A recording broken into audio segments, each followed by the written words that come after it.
wines are the kinds of wines that I like to drink, and we enjoyed seeking out and finding sort of new, under the radar wineries and winemakers. I was doing some research on Robert Parker, and I came across this term Garagiste, and I was like, that's a really interesting term. He'd gone over to, I think it was either Bordeaux, I think it was the Bordeaux, and somebody in the chateau, he said, I'm going to go down and taste this guy's wines. And they said, oh, you don't want to go there, he's a Garagiste. Or they'd probably say Garagista.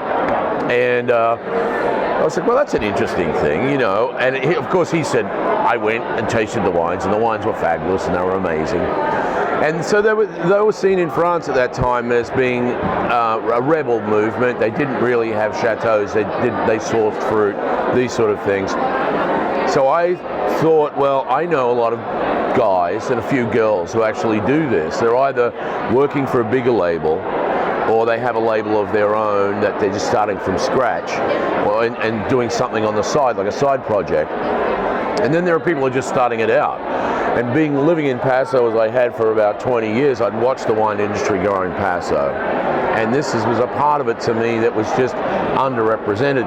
So I met up with Doug Minnick, who was then doing the video work, and we sat down one night and we were talking about this, and I said, you know what I'd love to do is have a place on the web where we could maybe conglomerate or maybe be distributor for these wines and get a few of these people together. And he said, well, why don't we do a festival? We decided to give it a shot in Paso in 2011, and we were a little surprised actually at how popular it was. I mean, the reaction was so good. There were so many people that came out that wanted to try. We were turning people away. We sold out. We had to turn wineries away. We had to turn tasters away.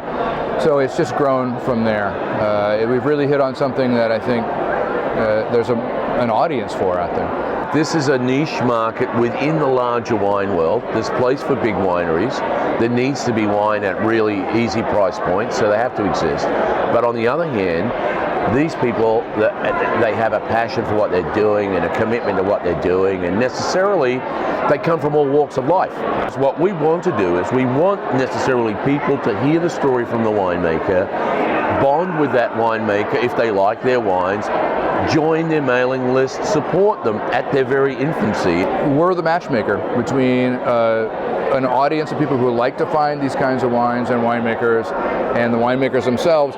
75% of the people pouring at our festivals, usually around that percentage, don't have tasting rooms. So we're a key way for them to reach an audience, and we've got a pretty big audience that likes to find them.